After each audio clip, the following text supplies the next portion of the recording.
Niagara Children's Center serves well over 3,000 children and their families with special needs each year, and they need your help.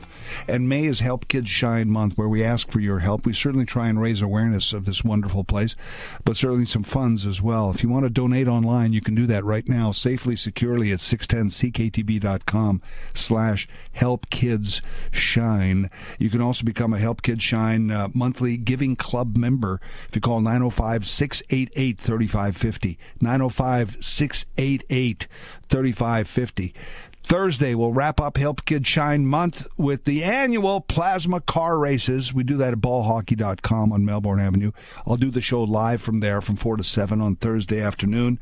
And through the month of May, we've been meeting a lot of the people who work at the Children's Center and a lot of the families who attend.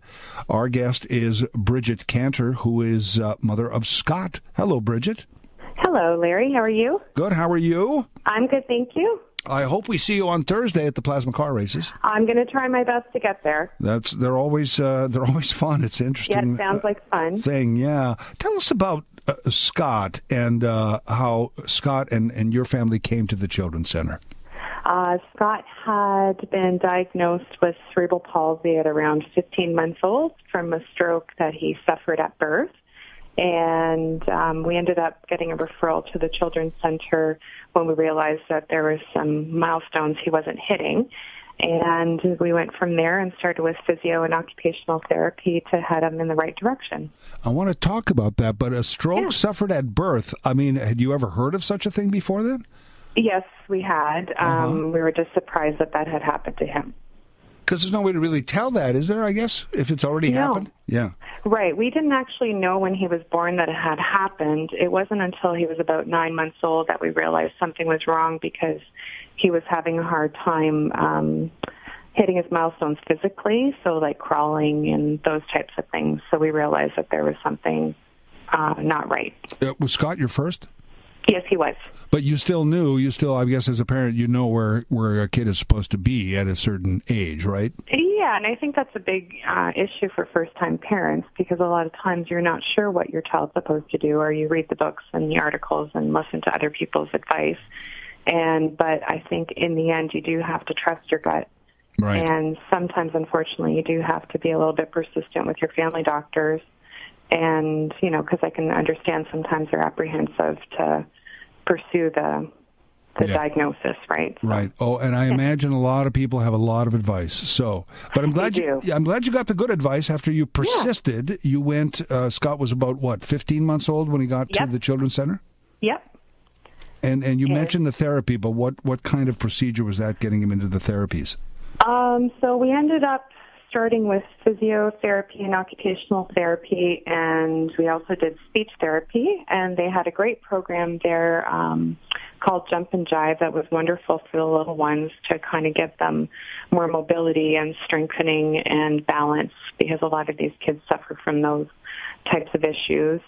They provided a great service with a gait lab analysis, which is a great service that they have there, and you work with a physiotherapist to try to better things for them. And of course, with Botox, we do Botox injections to minimize pain and manage their pain and also be able to manipulate them manually because their brains don't communicate with their limbs that are affected. So they have to put them into casting therapies to try to minimize deformities as they grow. So a lot of these kids may have potentially been in wheelchairs or using walkers, and that's eliminated with these types of therapies. And were they teaching you at the same time how to do more of this with Scott at home?